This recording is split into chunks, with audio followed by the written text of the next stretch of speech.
What's up, Buttercups? It's Omar here, and today I would like to share with you something that's touched my heart as a coach and something that's inspired me that I'd like to share with you.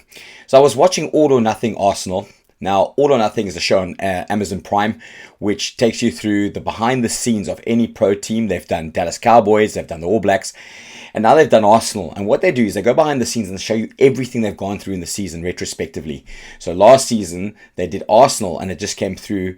The episodes just came through recently, and I watched the entire series within 2 weeks.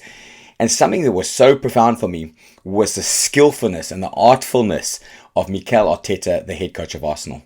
Now, in this particular series, he started last season with 3 losses in a row, and primarily to Bournemouth, who were recently promoted.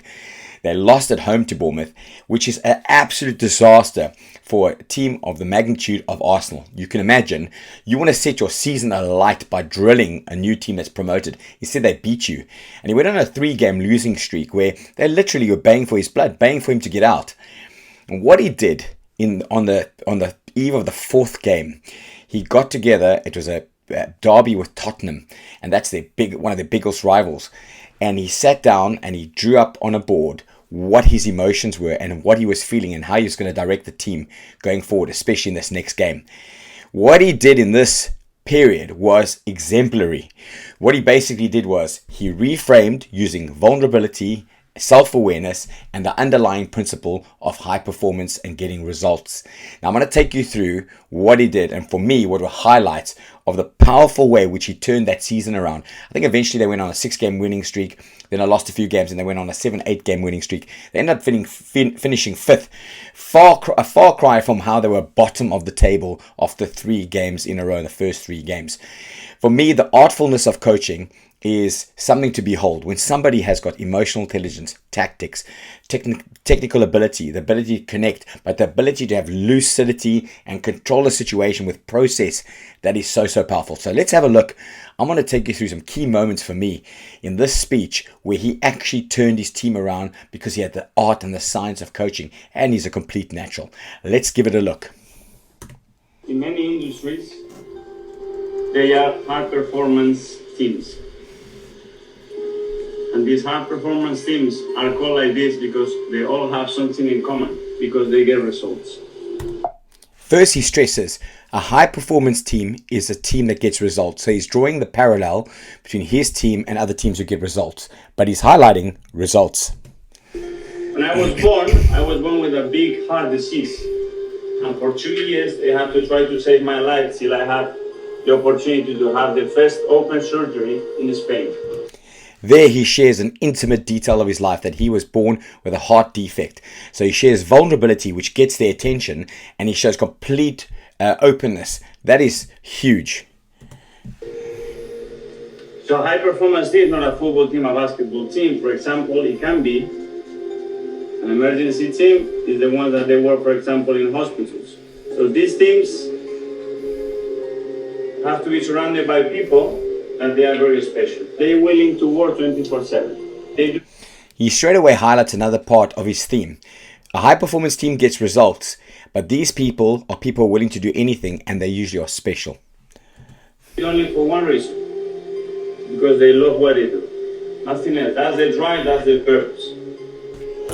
So he talks about people in high performance are obliged to produce results, and it's tough. It's a tough regime to do that. But they do it because they love what they do. That's what he's highlighting here. To share something with you. This is me. This is my emotional status. In the last 14 days, 1 to 10. Postman City, I was here. Dead, I was here. I had fear. I had insecurity. I have the media that is killing me. So he talks about post-Man City, how low he was. You could see from the graph, he was below low. He was on the ground. He was exhausted. He had been victimized. He had been picked on. He had been told that he's useless. You can imagine losing to Man City, especially because he was at Man City with Pep, his mentor, losing after already we're losing 2 games prior, losing that and being lambasted, being pushed in a corner, being basically, almost forcibly being forced to resign, which he didn't obviously do. he's sharing that level of emotional vulnerability to his players. Suddenly, I have all the positives. I have an incredible family, a wife, 3 kids, another one, the club. Always support me from the top, the owner, everybody. The biggest gap here, the moment that I go from here to there like this, is you guys. Because this week I have found the purpose why I want to be a coach, what I'm in the industry, why I have to be with these people. So for these guys, what I have to say, only from my side.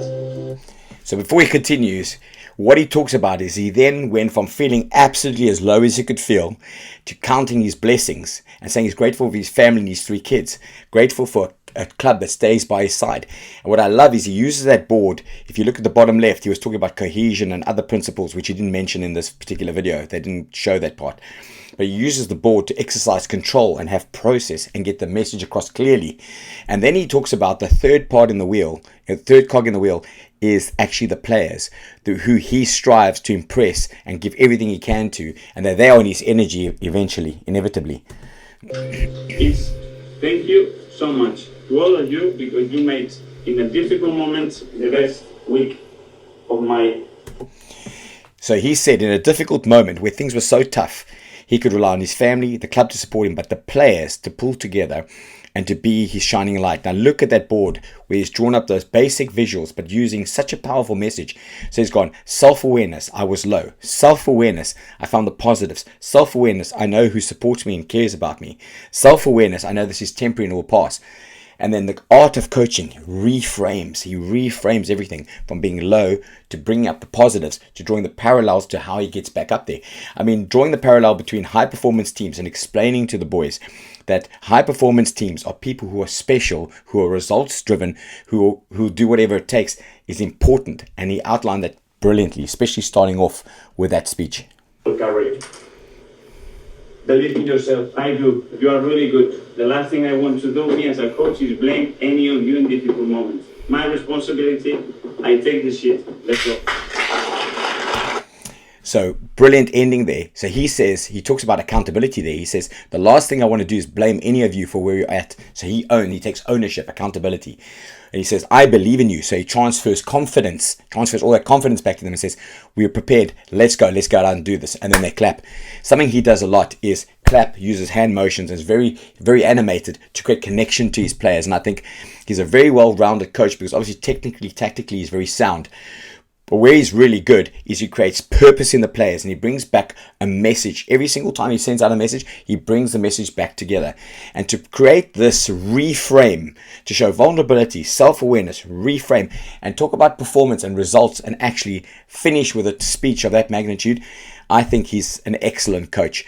And it's clear to see, obviously, why they've started this season. I think it's 3 wins out of 3 as opposed to 3 losses out of 3 last year. They missed a Champions Cup spot, I think, by 1 place. They were 5th instead of 4th, but still a massive, massive turnaround. So I think the learning here is know your players, know yourself. But the art of coaching is something that's ever evolving, and it isn't easy to be technically sound, tactically sound, but have that level of artfulness to turn things around. Anyway, I thought I'd share that with you. I hope you enjoyed it.